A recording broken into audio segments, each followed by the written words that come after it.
Well, okay, newsfeed this afternoon dominated really by the story, by the decision by the Premier of Gauteng, David Makhura, to remove Dr Bandile Masuku as Health MEC. Did I say remove? The word, of course, was discharge, is what he said. That's after the Special Investigating Unit found that he was responsible for the events that led to corruption involving PPE procurement. It gets a bit more complex after that because this is a preliminary report. There's another report compiled by the forensic investigator Paul O'Sullivan in which he says Masuku is cleared. Who paid for that report? Masuku. Masuku himself has issued a statement saying he did nothing wrong. Makhura says he will reinstate Masuku if at the end of the process it is found he's not guilty of wrongdoing. Karam Singh is from the organisation Corruption Watch. Karam, good afternoon. Look, it's a complex situation. What's your reaction to what we know so far? Thanks so much, Stephen. Thanks for having me. It is certainly indeed complex. It's been complex since the scandal first initially broke. I mean, I think the immediate reaction from those who've been watching these issues, those who've been calling for accountability like ourselves, is that it's appropriate that people are asked to step aside, that they're discharged or fired when serious allegations emerge that require investigations.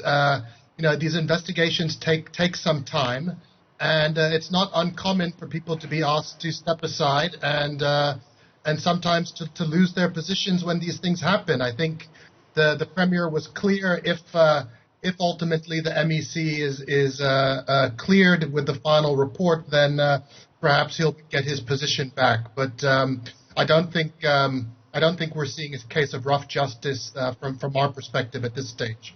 I mean, there's a huge issue there because we see this so often in our politics. Someone is accused of something, there's a preliminary finding or a prima facie and on the face of it case. There's a huge fight about whether they should step down temporarily or not. I realise there's politics within the Gauteng ANC on this, but it seems Makhura is going the way of you're actually going to be, to use his word, discharged until this final process is finished.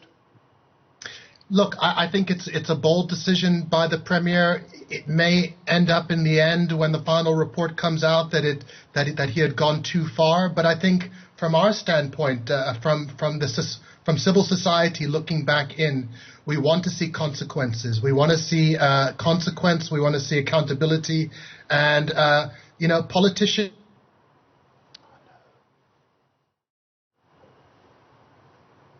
Getting that freezing feeling this Friday afternoon. It would appear that that link with Karam Singh has frozen. I'm optimistic that it's going to come back. Karam, I think you're back with us. We were talking about the decision by the Premier to actually remove Dr Bandile Masuku. Basically, where I was going with that, Stephen, is that if we have to err on the side of politicians losing their jobs, either permanently or temporarily while investigations take place, then I think that's a consequence which we are prepared to live with. We've seen so little accountability for wrongdoing over the years that the pendulum will swing the other way, and people will lose their positions and later down the line be cleared. So be it. I think that's some people may make it may sound like it's a form of rough justice. But I think, given the shock of the scandals and the lack of consequence to corruption scandals, I think we can err on that side this time. I would suspect, Karam, I mean, some people would disagree with you, of course, but I would suspect what really adds to your argument, and it's still amazing to me, that during a COVID-19 pandemic, I mean, during a lockdown, some people were trying to make money. Well, I mean, this is it, Stephen. I mean, there was this kind of shock.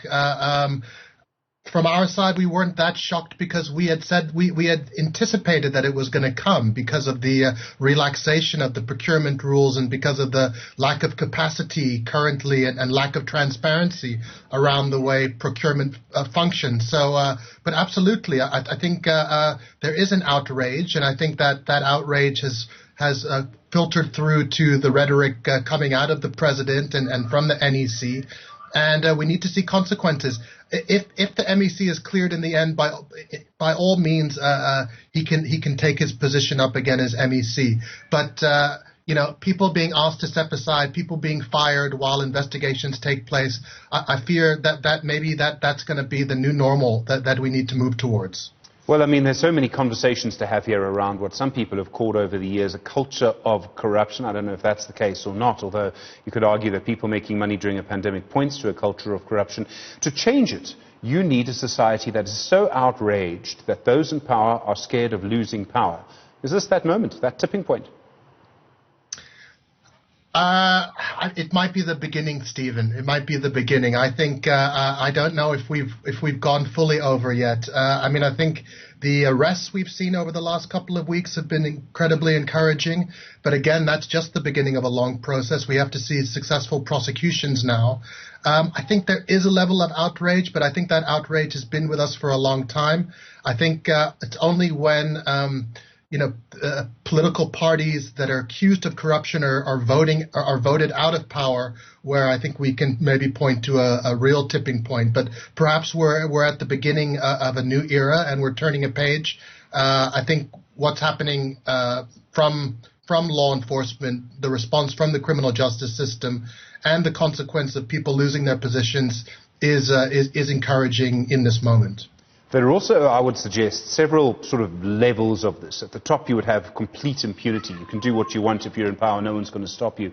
Below that, you would have a little bit of accountability. You can go so far in terms of corruption and no further because there will be outrage. And then sort of below that, you might have sort of low-level corruption. Impunity, perhaps, is where we were. The head of the NPA said this week the era of impunity is over. She was speaking in Parliament. We've had the arrests in the Free State last week, Vincent Smith appearing in court. You will know, of course, Karam, around all of the speculation that someone else could be arrested soon. Do you agree with Shamila Batohi that the era of impunity might be over? Again, I think it's encouraging. It's happy to hear the national director make these types of comments. It's just that the history of impunity is so deep. It's so deep-seated. It goes back to the lack of consequence following the Truth and Reconciliation Commission. It goes back to the arms deal. It goes back to the 300,000 avoidable deaths to HIV/AIDS in the previous administration. So there's been a lot of impunity, and to address that historical record is going to take some time. But I'd like to think that we are turning a corner and that we're moving in a new direction with a recapacitated MPA that's working in close coordination with an SIU and with a Hawks. So absolutely, it's a much better moment than we were 24 months ago. So to stop corruption in our society, you would need arrests, you would need convictions. Would you need more than that? And I wonder if maybe you would. You would need citizens that are prepared to blow the whistle. You would need transparency. I would suggest that in our society, it's almost impossible to do anything now without it appearing on a WhatsApp group or a Twitter handle near you. What of those things matter? Stephen, you mentioned whistleblowing, and it's an issue that Corruption Watch has focused a lot on. We still see whistleblowers being victimized. People are not encouraged to come forward. I think we've seen this in the SOE space in particular, where a lot of people are still keeping their heads down because they don't want to rock the boat, because they know that if they rock the boat, there's going to be negative consequences for them. The Zondo Commission has been an incredible vehicle for surfacing information, but now we have to see the fruits of that commission with the criminal justice response. But the total society response to corruption involves what you're talking about, Stephen. It involves an active citizenry. It involves preventative measures. It involves greater advocacy around education.